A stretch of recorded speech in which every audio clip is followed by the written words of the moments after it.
Hello, I'm Fiona Boyd, co-founder of EdSmart, helping schools run better through digitising boring but important school administration. And I'm absolutely delighted today to welcome Gavin McCormack on this fireside chat.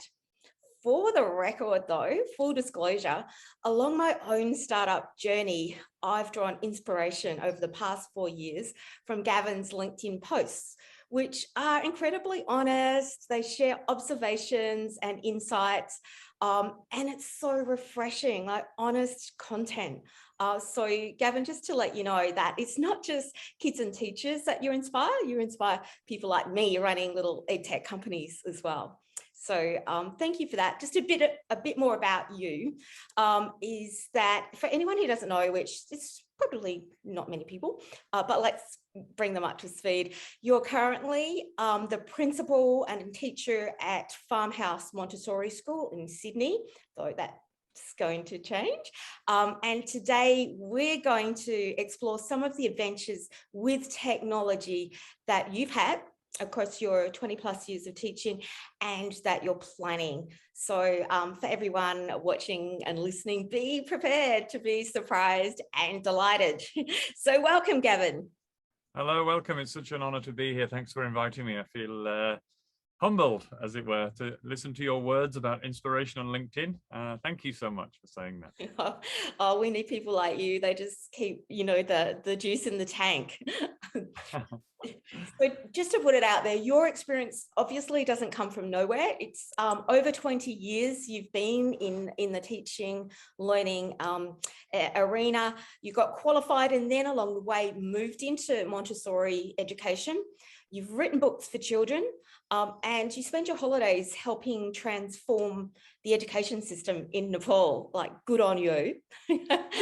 Would you give us some of the detail around that history, I guess the short form version, because we don't have the afternoon, but could you give us that history as a teacher for those who don't know you so well yet? Look, it started with a decision that I made to become a teacher in the first place. I studied economics, geography and whatnot at A-levels in the UK. And I had a long conversation with my mum about what to do in the future, where to go and, what was going to be the right path to take. And on one, cold and damp English night, we were looking through the prospectus for university. And she said, why don't you just be a teacher? You're so good with kids and you'll never work for the men. You'll always work for the good of humanity if you're a teacher. And so I decided that night to become a teacher. And, I can't lie to you. It was a bit nerve wracking when I walked into my first job as a kindergarten teacher and I had 25 little kindy kids. And I remember feeling really nervous asking them, to do a job for me, like, okay, can you put the pencils away? Because I wanted to do all those things myself. I didn't realize that collective responsibility is something that is just in every classroom in the world. So, 25 years later, I'm now the principal of a Montessori school. And that journey's been really interesting because as a mainstream teacher, standing at the front of the class and teaching and being full of energy and full of beans and wanting to teach about volcanoes and history and science was great. But then I realized about 6 or 7 years ago that I was doing too much. I read a quote that said, good teachers know how to teach, but really, really good teachers know when not to teach.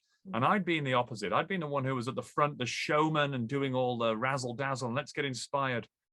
And then I thought to myself after reading that, and I studied this Montessori education, that it's really important to let go and say to the children, okay, I've inspired you, I hope. What would you like to do with what I've just said? And the children say, I'd like to build a model. I'd like to do a diagram. I'd like to write a play. I'd like to do a dance. I want to, do a PowerPoint presentation with what you've just said on a completely different topic, but use what you've just talked about as inspiration. And then you let them go and off they go. When they go, you have time to sit back and observe and see all of those skills that we want, all the skills we need so badly right now to right all the wrongs in the world. You see them all happening in front of you when you let go and when you say yes. And you can then observe them and assess them. And we often miss that point. We don't give ourselves a chance as teachers to observe, and therefore we miss those skills. We assess them academically. We know they're good at tests and you can do your mathematics and you can write a great essay. But do we see them collaborate? Do we see them empathize? Do we see them, compromise? Do we see those skills, which, the leading industries in the world are all looking out for now? We often miss them. And that's where we are. That's where I am right now. I have a school where it's part of our pedagogy. It's part of our makeup. It's part of, a river that runs under our school that's part of who we are. We emphasize those skills. We don't slack on the academics. Of course, it has to be a hybrid. But I think that's where I am right now. And that's why I'm here with you. So I love that, and that's what schools are crying out for. They're saying, we want to be able to see these skills happen in our classrooms. How do we do that? And I've been doing that with schools for many years now, so it's been wonderful. So let's talk a bit about technology, because EdTech is all around education or technology in the education space. Where do you stand on technology? Because Montessori education is really tactile, it's very sensory, it's touch, feel, immerse and do. But technology, I think some people are feeling that it can make us less connected to each other, more connected at one level, but less in a visceral, touch, feel, do kind of way. Where do you see technology as fitting into a school, into a classroom, into administration? Look, I think it's very clear to get this point across that technology is amazing. There's no question about that. I mean, what we've created as a human race, what we've established here is phenomenal. The way that you can, it used to be the matter of science fiction where you held a piece of plastic in front of your face and you could see somebody on the other side of the world. That was 1975 Star Trek movies. And we thought, wow, imagine if that could happen. And suddenly it's in front of us. You're like, well, actually you can do that. And children of today in our classrooms, they have no idea that didn't exist before. They just think it's just normal. Oh, you just pick up the phone and you click this button and suddenly Barbara on the other side of the world is there. So it is amazing, but it has to be used, in a way that's sustainable and in a way that's not dominating in the curriculum. I mean, there's always going to be a place for children sitting at a table and writing with a pencil and making a papier-mâché volcano they're going to erupt, because you can never take that away, because there's so many skills that come with that. You grab the paint, I'll get the paper. Oh my goodness, we got the mix wrong. The volcano's fallen down. This is not working. All of that. You can't let go of that. That's very, very important. But technology gives us an advantage in terms of this connectivity and this, this open invitation to every single piece of knowledge is just there sitting with a click of a button. You can access anything you want. So the way that we run it in our school is we don't turn away from Montessori, or turn away from technology in Montessori. What we do is we have it in our rooms, we have it in our classrooms, but we use it in moderation. So we say to the children, okay, there is computers and iPads around the place, and you can access them, as you wish, when you need it. However, there's a limit as to how much time you can spend, which I think is important. So we say to the children, the computer, for example, which is in the corner, has full internet access and all that jazz. You can use that, but you only have a half an hour window and you have to book that. Okay, you have to book that time. So what we see in our classrooms is phenomenal, really phenomenal. I've watched it with my own eyes and thought, wow. You see children coming into school who are 6. In the morning between 8:45 and 9, they have a bit of time to kind of get their day ready in Montessori and organize their day. So you hear 6-year-olds saying things like this. Hey, Tommy, do you want to do the project on dinosaurs at 9 o'clock this morning? And Tommy's saying, no, I have a lesson at 9 o'clock with my teacher, Toby, but I'm free at 10 o'clock. And then the little girl says, okay, so 10 o'clock, let's meet at the computer so we can do our research. I'll book it. And she goes over to the little sheet and she books the computer for half an hour. And what you see there is executive functioning from a 6-year-old, knowing full well that technology is going to advance their research and help them in terms of their project, but they know they only have a small window of time. And I think that's amazing to have, because we all need a limit onto how much time we spend on technology. There's no question about that. But it does provide an amazing tool in terms of advancing what we can do and our connectivity. So yeah, I think Montessori, has a reputation for being anti-tech or not having it in their classrooms or in their environment. However, if you go to Montessori schools all around the country or all around the world, they're not avoiding it. They're just using it in a way that's kind of that's managed carefully by the school. Have you used technology, let's say, in your administration to help your school run better? Not the bits that come into the classroom, but the bits that are unseen. Yeah, are you talking about the in the background, in the shadows, in terms of us running the school? Yeah. Yeah, I mean, look, of course, we have everything digital. So we have a whole school database digital. We have all of our paperless forms that go out to families. We have, everything's sitting on the cloud. So reports go out on the cloud and, all of that, which I think is amazing. But, that transformation is not easy. There's a whole change management that comes along with that, because some people have worked in a school for a very long time, and these things aren't easy to transform in terms of sending them out to the community, because it's something that not everyone has access to. I think the variables that are out there in terms of what people have in terms of tech in their houses, some people still don't have TVs, not because they can't afford them, because they don't think that they're valid.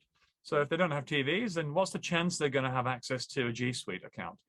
So there's a lot of variables when you make that move, but I think ultimately, if you use it for the betterment of your school, the efficiency and the environment, then it's a no-brainer to me to go towards that direction. So yes, we have done that, and it's been fantastic, to be honest with you.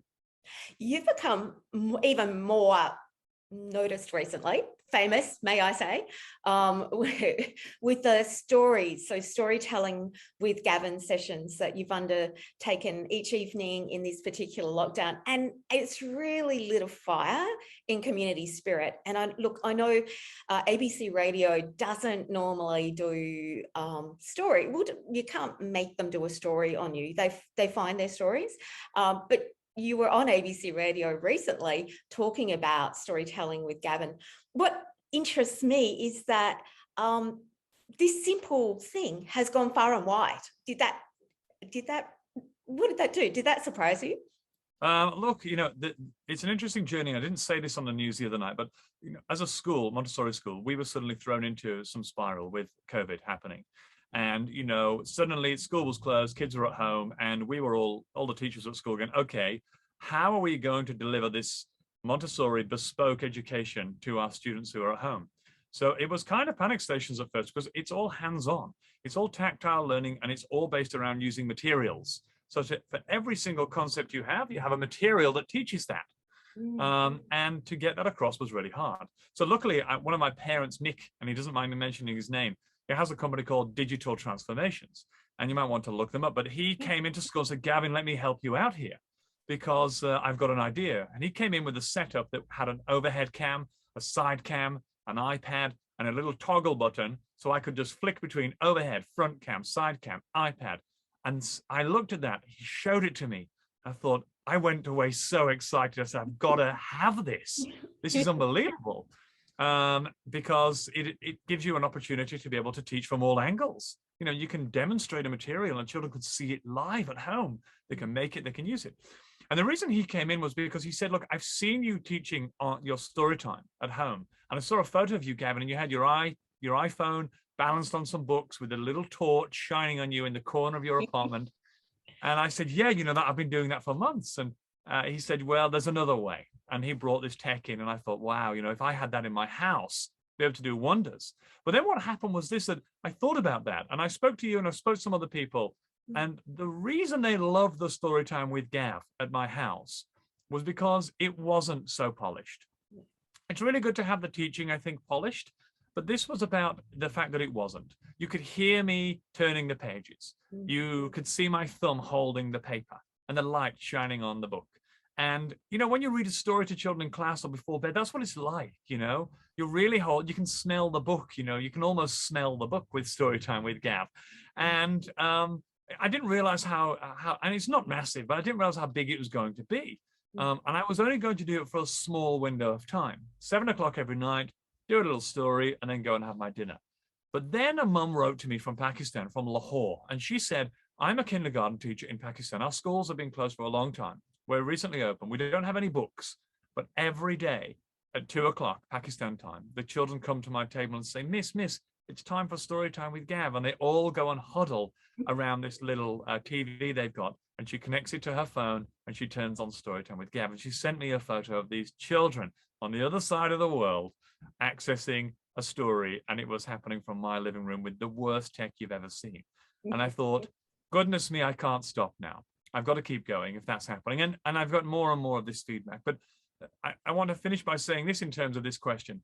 When we use our influence, for the greater good, when we get our intention and our purpose correct, and we think about that carefully, then there's no question you will have impact. You will have impact. And people will come along that journey with you, because it inspires them also to understand that they can make a difference too with the smallest thing. And I want to pass it on to my children at school to say, hey, no matter how small the thing you do is out there, no matter how small it is, if you can make somebody's day, if it's just one person, that's enough. Changing the world, you can't change the world on your own, but you can change one person's day. It's very easy to do. So now I can't stop, and I will continue every night, 7 o'clock, until, I run out of juice or run out of books. I'm not sure which one will come first. So Gavin, you surprised me when I called you to talk about this fireside chat by saying, well, I've handed in my notice and I'm about to do something next level with online learning. Are you able to let us in on the secret of that yet? Is that able to be? Well, yeah, of course, it's not so much a secret, and it's only in its infancy, to be honest with you.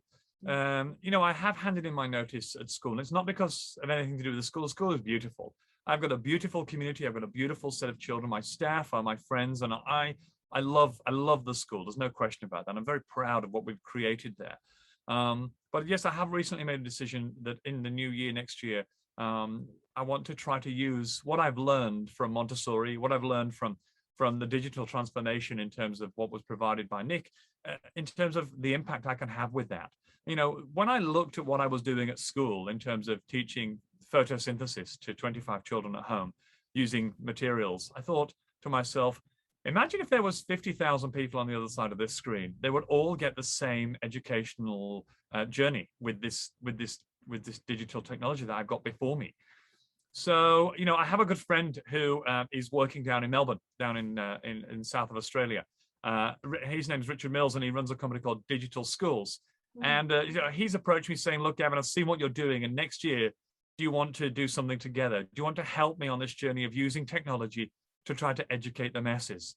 There's a lot of things in the pipeline that might be coming through next year, but the reason that I've left is because I want to have a bigger impact on the world for those people who can't access school.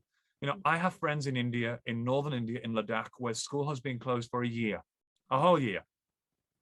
But those children have internet access, 5G, faster than we have here in Australia. They have 5G internet access, but they have no school. So if I can get the technology provided to me by digital transformations, put it in the corner of my living room and work with Richard Mills at Digital Schools and say, right, okay, I've got more time on my hands. Let's educate the masses from the corner of our apartment.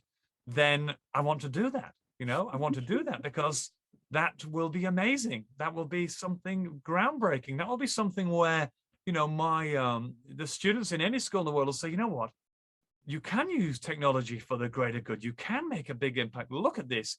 It's not just about selling products. It's not just about gaining money or having, larger commodities or all this, this material possessions. It's not about that. Those things are fine, but it's not about that. It's about going, okay, what can I do with this that's going to change the world? And if it's only educating one child in northern India who joins every day, that's enough.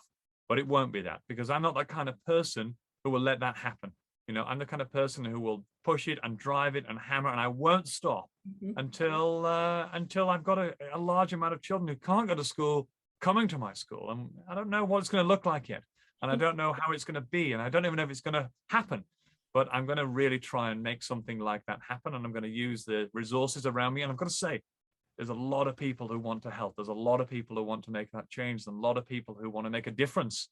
And I'm sure they'll all come knocking on the door and say, hello, yes, I want to help. I want to be involved. And I will say, yes, please. That's no problem. So yes, it's very exciting times. It's sad to leave my school because I love the school, but I'll still be around. I'll still be there.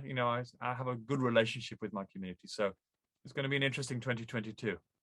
So Gavin, you also, for anyone who wants to know the other projects and initiatives you're running in the lead up, there is a fabulous one coming up in September that will involve as many of the world's teachers as who want to be involved.